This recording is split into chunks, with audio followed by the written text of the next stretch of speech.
네, 진보당 브리핑 시작하겠습니다. 부대변인 이미선입니다. 폭염, 휴식, 철회 수용한 고용노동부, 누구를 위한 부처입니까?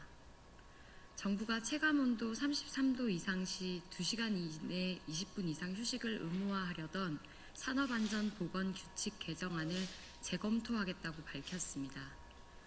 이는 대통령 직속 규제개혁위원회가 해당 조항을 과도한 규제라며 철회를 권고한 데 따른 결정입니다. 노동자의 생명과 안전을 지켜야 할 고용노동부가 이 권고를 수용하고 개정안 철회에 나섰다니 이것은 직무유기입니다. 노동자들의 생명과 직결된 최소한의 보호 조치를 지키는 것이 고용노동부의 기본 책무입니다. 기후위기 시대, 폭염은 이제 반복되는 재난입니다. 질병관리청에 따르면 매년 800명 넘는 노동자가 온열 질환을 겪고 평균 8.6명의 목숨을 잃고 있습니다. 건설, 물류 등 고강도 야외 노동 현장에서 체감 온도는 36도에서 40도에 달하며 2시간마다 20분 휴식은 생존을 위한 최소한의 기준일 뿐입니다. 그럼에도 고용노동부는 이 조항을 철회하며 지난해 개정된 산업안전보건법의 취지를 스스로 무너뜨렸습니다. 규정 없는 가이드라인으로는 생명을 지킬 수 없습니다. 자율에 맡기겠다는 말은 사실상 정부가 책임을 포기하겠다는 선언에 불과합니다.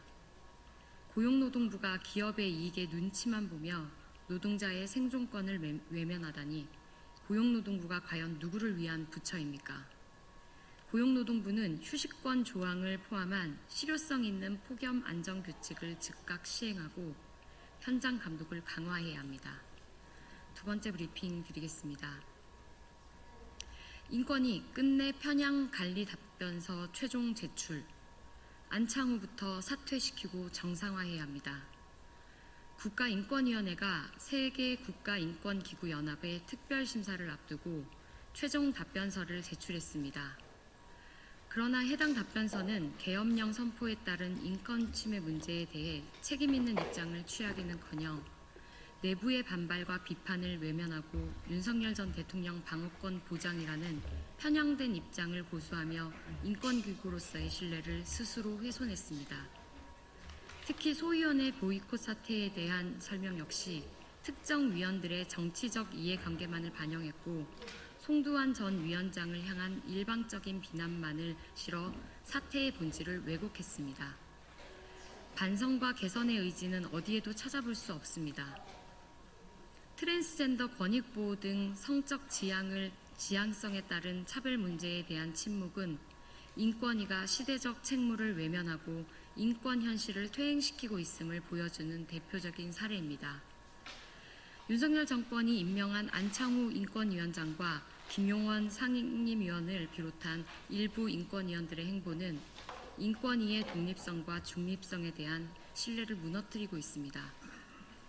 국가인권위원회가 국제사회의 신뢰를 회복하고 국민의 인권을 온전히 수호하는 기관으로 거듭나기 위해서는 안창호 위원장과 김용원 상임위원 등은 즉각 책임을 지고 사퇴해야 합니다.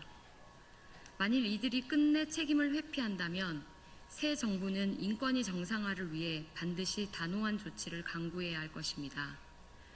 인권은 어떤 정권의 정치적 도구가 되어서는 안 됩니다.